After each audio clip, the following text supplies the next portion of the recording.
In last video, we have learned about that what is force, what are the effect of force. Now today we will learn about the types of force. There are various types of force in which the two types of force are balanced and unbalanced.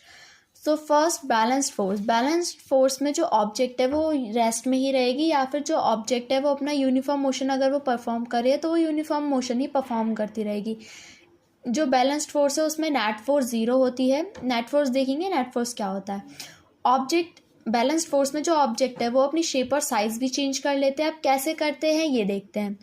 जैसे ये object है, अब इस object में इधर से लग रही है हमारी 10 न्यूटन फोर्स, इधर से लग रही है हमारी 15 न्यूटन फोर्स.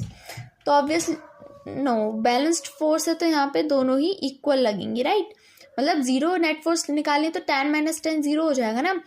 तो इधर से 10 न्यूटन लग रही है, इधर से 10 न्यूटन. तो मतलब ये जो बीच में जो ऑब्जेक्ट है इसे लाइक कर लेते हैं. It is the box of the cardboard और it is the cardboard box.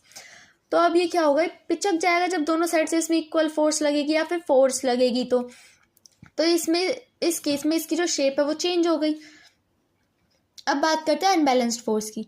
इसमें जो ऑब्जेक्ट है वो नॉन यूनिफॉर्म मोशन परफॉर्म करता है, यूनिफॉर्म मोशन परफॉर्म नहीं करेगा, ओनली नॉन यूनिफॉर्म करेगा.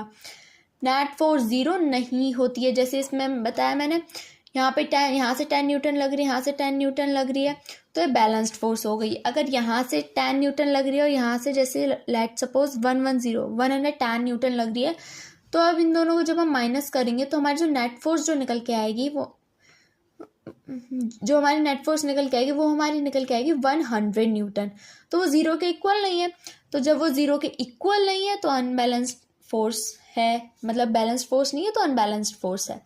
जो अनबैलेंस्ड फोर्स है वो अपनी शेप, साइज, स्पीड, डायरेक्शन और स्टेट चेंज, मतलब अनबैलेंस्ड फोर्स में शेप, साइज, स्पीड, डायरेक्शन और स्टेट चेंज हो जाती है ऑब्जेक्ट की.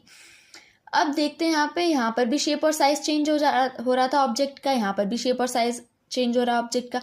तो दोनों केसेस में ही शेप और साइज चेंज हो सकता है ऑब्जेक्ट का. जैसे यहाँ पे 10 न्यूटन लग रही थी यहाँ से, और यहाँ से भी 10 न्यूटन लग रही थी जब इस ऑब्जेक्ट पे, तब ये पिचक रहा था कार्डबोर्ड बॉक्स. अब यहाँ से 110 न्यूटन लग रही है, यहाँ से 10, तब भी ये थोड़ा बहुत पिचकेगा. ठीक है, अब हम बात करते हैं अपने नेट फोर्स की. तो नेट फोर्स है the overall force acting on an object. तो जो टोटल फोर्स है जो ऑब्जेक्ट पे एक्ट कर रही है, जैसे यहाँ पे इधर से मैंने 15 न्यूटन फोर्स लगाई, इधर से 10 न्यूटन फोर्स. तो अब हम इसे देखते हैं, अब हम इसे कैलकुलेट कैसे करेंगे.